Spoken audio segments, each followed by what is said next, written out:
This NFL free agency period has been one for the ages. We got legends who have played their entire career with one team. Shuffling around the damn board is crazy. And currently we got a former MVP and a dude that led the league in passing yards and interceptions last year without a team. Lots of money getting tossed around, terrible trades taking place, tons of new contracts, players getting paid. But there's one group of guys who have not been involved in any of the action: the XFL players. This video got pushed back after the Todd Gurley news, and it's a good thing because we now have an update on this front. XFL players will be allowed to sign with NFL or CFL teams starting Monday, March 23rd, so in just a couple of days now. So today we're talking 10 XFL players who should be signed to NFL contracts ASAP once the signing period opens for them on Monday, March 23rd. Now this list is in no particular order, and these are not the only 10 XFL players who can play on an NFL roster. But this is my list. We narrowed it down to 10 players because that makes for a nice list. Without further ado, y'all already know what time it is. Cue the Wayne.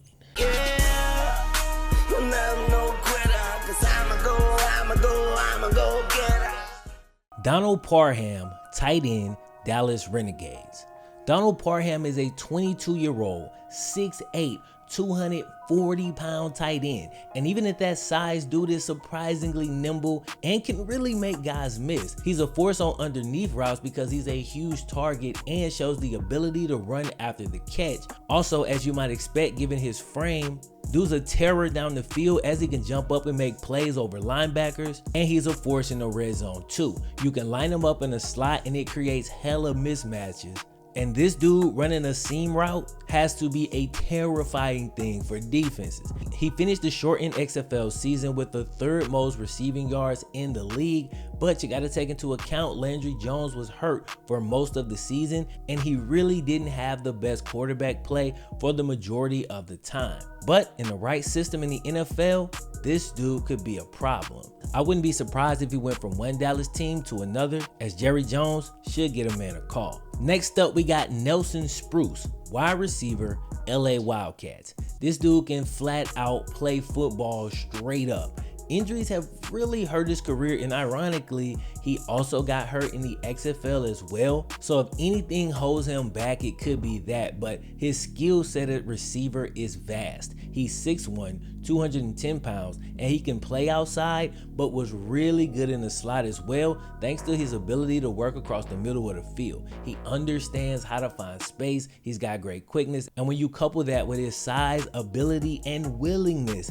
to catch the ball in traffic, it makes him a really good 3rd or 4th option in an offense, and a guy who can really move the sticks at the NFL level. He's been on 3 different NFL teams already, but bruh, Nelson Spruce can help an NFL team. Question is, can he stay healthy and will he get an opportunity? I think he can help a team like the Eagles and would also be a good fit with the Patriots. Coming up at number 3, and everybody knew this cat was gonna be on the list, PJ Walker, quarterback, Houston Roughnecks. This 25-year-old hyper-mobile quarterback who throws a beautiful touch pass, kind of akin to Russell Wilson, has a great arm, great pocket awareness, great athleticism, and fits perfectly into the new 2020 NFL. Through 5 games in the XFL, he led the league in passing yards with over 1,300 through the air while completing 65% of his passes. He threw an impressive 15 passing touchdowns in only 5 games and only added 4 interceptions. He was the runaway MVP of the league at the halfway point, leading the league's best and only undefeated team in the Houston Roughnecks, making PJ Walker an absolute no-brainer to be on an NFL roster.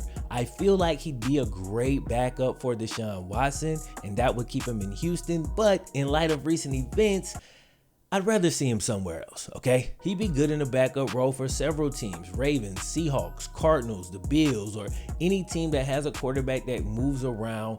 Makes sense. That way, if that guy ever has to come out, you got somebody you can bring in with a similar play style, so the entire offense doesn't have to get shifted around or completely disrupted. Regardless to the team though, I'd love to see the XFL MVP PJ Walker get another shot at the NFL. Coming up at number 4 on the list, we're gonna stay with the Roughnecks. Cam Phillips, wide receiver, Houston Roughnecks, one of, if not the best receiver in the XFL. He can beat man coverage routinely, beat zone coverage easily, made contested catches, and led the league in receiving yards by a mile. Showed durability, played every game, but the biggest knock on Cam was always his speed, as the 6', 24-year-old wide receiver ran an abysmal 4.7 in the 40-yard dash. But don't let that deter you. His footwork is A1. He's got a bag of releases coming off the ball that keeps defenders off balance, and that's how he's able to get so ridiculously open in the XFL. He also knows how to work open when a play breaks down, as you can see countless times, him and PJ Walker being in sync, and NFL corners will obviously do a better job than a lot of the guys in the XFL. But if you want to see a similar tight wide receiver having success in the NFL, look no further than Keenan Allen. Similar size, even though Keenan Allen's a little bit taller, but similar size, similar play style. And what was Keenan Allen's 40 time? Yep, a 4.75. So there's the comp. Cam Phillips could be a really good possession receiver in the NFL. Maybe somebody like the Packers or the Eagles could use him. Next up, we got Jordan Ta'amu, quarterback, St. Louis Battlehawks. At only 22 years old, Jordan Ta'amu was the second best quarterback in the XFL through 5 games. Ta'amu is a sturdy QB that can run an offense with great efficiency, as he completed a ridiculous 72% of his passes, the best completion rating in the entire league. He led one of the top teams in the league, and he's always a threat. He can run it, he can pass it, he can do whatever. Probably the biggest plus for him is, despite being a very young player, he doesn't make a lot of mistakes. The NFL is less hung up on height these days, but still, his 5'11" stature will make a lot of teams pass on him. But it's funny because before I knew his height, the first time I saw this cat play, I knew for sure he was 6'1" or 6'2". He plays big. He's 214 at 5'11", so he's strong, he's sturdy, and he should be on an NFL roster. If somebody can take dude under their wing and groom him for a few years, he can be a really solid NFL quarterback. I can see him in Dallas, San Francisco, or maybe Tennessee. Next up, we got Kevon Walker, D tackle, New York Guardians. Kevon is 25 years old and previously played for the Chiefs. Dude even went off in his final preseason game in the NFL when he had 5 tackles and a sack, but that wasn't enough to keep him from getting cut. Fortunately, he landed on his feet and brought that same tenacity in the XFL and led the league in sacks with 4.5 through 5 games, averaging damn near 1 sack per game. Dude was hella disruptive all the time, had 9 total quarterback hits and 5 tackles for loss. Now, he's only 6'2", 284, which is on the smaller side for an NFL D tackle, but I can definitely see an NFL team using him on third downs or on pass situations as a specialized pass rusher from that D tackle position. Thanks to his unique skill set, Walker could honestly fit on any team, but just based on the teams whose defenses I've watched struggle to get off the field on third downs, I'd say the Texans or maybe the Chiefs. Next up, we got Kinney Robinson Jr., safety, St. Louis Battlehawks. Now, I actually did a video on Kinney calling him the most important player in the XFL, and in many ways that hasn't changed.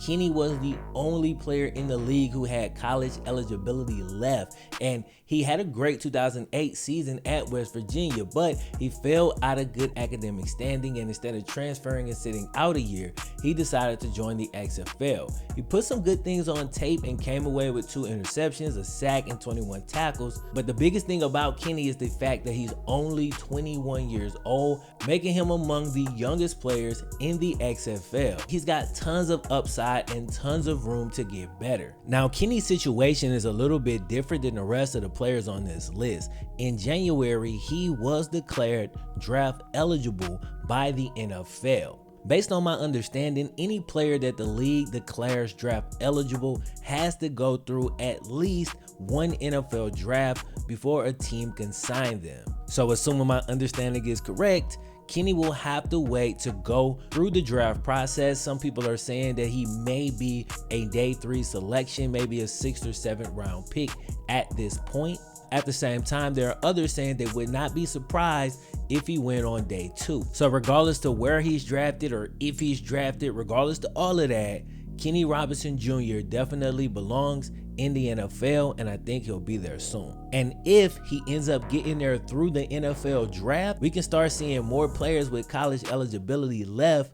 Going to the XFL is a definite possibility. Coming in at number 8, Detrick Nichols, cornerback, Houston Roughnecks. The NFL has become more and more pass happy recently, and corners are in greater demand than ever before.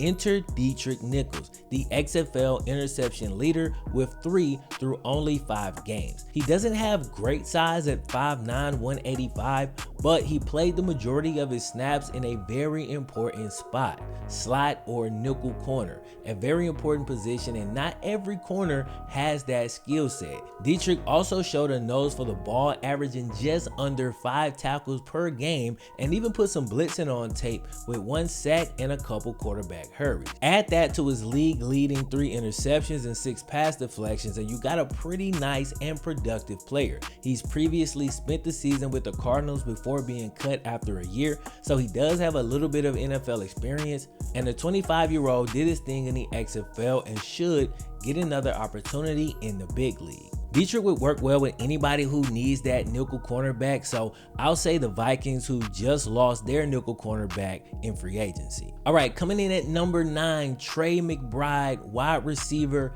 LA Wildcats. 5 years ago, Trey McBride ran a 4.37 and got drafted in the 7th round by the Tennessee Titans. He ended up bouncing around the NFL and eventually ended up in the XFL. Once he got there, Nelson Spruce, who's also on this list, was soaking up all the snaps, but once Spruce went down with an injury, Trey McBride went off.